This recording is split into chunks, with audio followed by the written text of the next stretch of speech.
Artes, Miyerkules, Webes, Ernest, Sabado nagpagaling.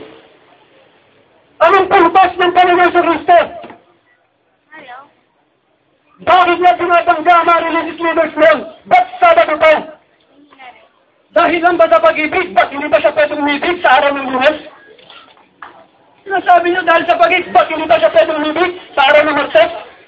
Miyerkules, Webes, Biyernes, bakit Sabado? Binabangga ng mga religious leaders. Come on to me! Kayong lahat ang napapagalat, bibigyan ko kayo ng kapahingahan ngayon. Nabanggit mo yung Matthew 12:5. Ang sabi mo, ba't nabanggit ko yun? Samantalang Kristyanismo ang pag-usapan natin. Natural! Sa natural! Binagawa na si Kristo ng followers niya! Binagawa na ng mga disciple ng mga Kristiyano. May interim period. Gumagawa na eh. Ang mga nagaton, hindi nila sagot kanina, bakit nilabas ng mga saserdote ang Sabat pero sinabi, dineklara ng Biblia na hindi sila nagkasala. Na para sa inyo, pag nilalabas, ang Sabado ay nagkakasala. Ayun ang bagay na hindi nabigyan ng katugunan. Ano ang kasalanan? Malabo yung binigyan ng definition.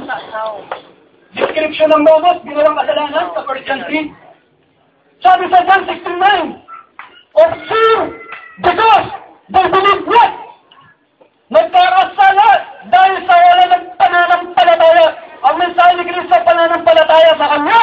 Ang mensahe ni Pablo, pananampalataya kay Kristo. Hindi patas.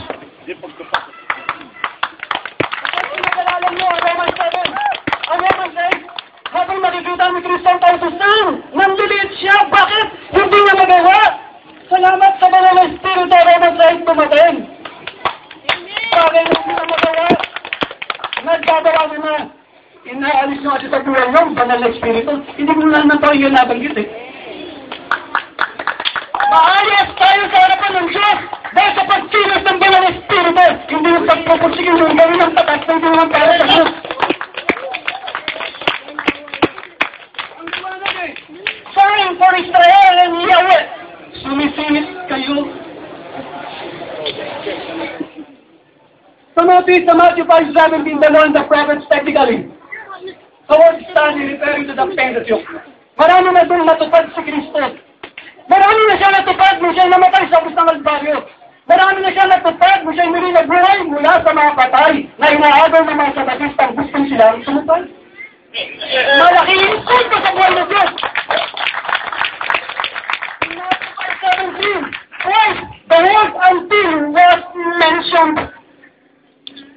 At ginawa nga yan ng Panginoon Yesu Kristo. Hindi kayong gumagawa, huwag tayong magpalabang.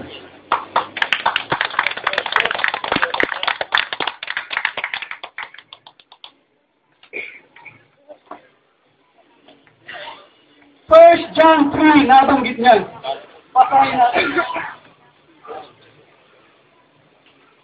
Anong sabi dito sa 1 John 3?